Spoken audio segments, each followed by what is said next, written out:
Situasi terkini Rusia versus Ukraina. Kota Kyiv mencekam, pertempuran sengit terjadi di perbatasan. Situasi terkini Rusia versus Ukraina di kota-kota perbatasan Kyiv masih mencekam. Hujan artileri dan tembakan terus menghujani perkotaan. Invasi yang memasuki minggu kedua. Situasi terkini Rusia versus Ukraina. Pasukan Rusia terus membuat kemajuan signifikan di Ukraina Selatan, tetapi terhenti di beberapa wilayah lain. Situasi terkini Rusia versus Ukraina hari ini. Tentara dan sukarelawan membentengi ibu kota, Kyiv, dengan ratusan pos pemeriksaan dan barikade yang dirancang untuk menggagalkan pengambil alihan. Hujan peluru dan roket terus-menerus jatuh di pusat-pusat populasi lainnya, termasuk pinggiran kota Bucha di Kyiv, di mana wali kota melaporkan tembakan artileri berat. Kami bahkan tidak dapat mengumpulkan mayat-mayat itu karena tembakan dari senjata berat tidak berhenti siang atau malam, kata wali kota Anatol Fedorov. Di salah satu kota yang paling putus asa, pelabuhan selatan Mariupol yang dikelilingi, diperkirakan 200.000 orang, hampir setengah dari populasi 430.000, berharap untuk melarikan diri. Dan pejabat Palang Merah menunggu untuk mendengar kapan koridor akan didirikan. Kepala negosiator Rusia mengatakan dia memperkirakan koridor akan digunakan pada hari Selasa.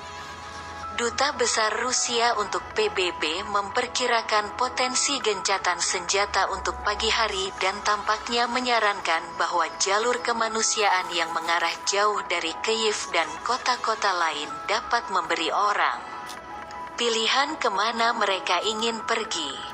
Perubahan dari proposal sebelumnya yang hanya menawarkan tujuan di Rusia atau Belarusia. Tetapi keraguan muncul, didorong oleh kegagalan upaya sebelumnya untuk membawa warga sipil ke tempat yang aman di tengah perang darat terbesar di Eropa sejak Perang Dunia II. Tidak akan mengomentari proposal terbaru Rusia.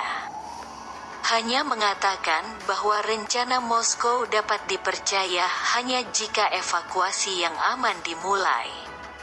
Kantor Presiden Ukraina Volodymyr Zelensky tidak akan mengomentari proposal terbaru Rusia. Hanya mengatakan bahwa rencana Moskow dapat dipercaya hanya jika evakuasi yang aman dimulai. Tuntutan untuk lorong-lorong yang efektif telah melonjak di tengah peningkatan penembakan oleh pasukan Rusia. Pengeboman terus-menerus termasuk di beberapa wilayah terpadat di Ukraina telah menghasilkan krisis kemanusiaan berupa berkurangnya pasokan makanan, air, dan medis. Melalui semua itu, Zelensky mengatakan pasukan Ukraina menunjukkan keberanian yang belum pernah terjadi sebelumnya. Masalahnya adalah untuk satu tentara Ukraina, kami memiliki 10 tentara Rusia. Dan untuk satu tank Ukraina, kami memiliki 50 tank Rusia, kata Zelensky kepada ABC News dalam sebuah wawancara yang disiarkan Senin malam. Namun dia mencatat bahwa kesenjangan dalam kekuatan semakin berkurang dan bahkan jika pasukan Rusia datang ke semua kota kita, mereka akan menghadapi pemberontakan. Seorang pejabat tinggi AS mengatakan beberapa negara sedang mendiskusikan apakah akan menyediakan pesawat tempur yang diminta Zelensky.